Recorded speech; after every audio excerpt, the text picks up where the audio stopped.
Dalam hadis qudsi Allah Subhanahu wa taala mengatakan, "Ana inda zanni abdi bi," yang artinya aku menurut prasangka hambaku.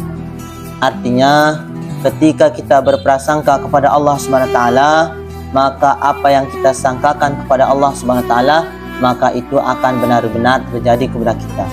Kalau kita berprasangka baik kepada Allah Subhanahu wa taala, maka Allah Subhanahu wa taala akan memberikan kita takdir yang terbaik. Kalau kita berprasangka buruk kepada Allah Subhanahu wa taala, maka Allah Subhanahu wa taala akan memberikan kita sesuatu yang buruk sesuai dengan sangkaan kita.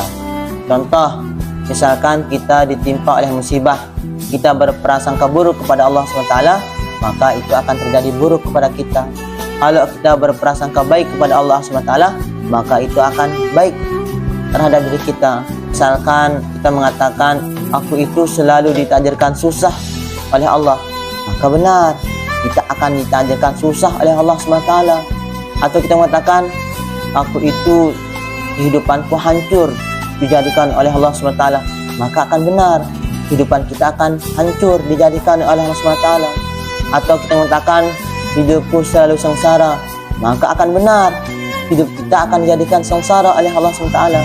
Sehingga ketika kita berprasangka kepada Allah Subhanahu wa taala, maka kita belajar prasangka kita itu selalu baik, selalu husnuzon kepada Allah Subhanahu wa taala. Karena kalau kita berprasangka buruk, maka itu akan benar terjadi kepada kita.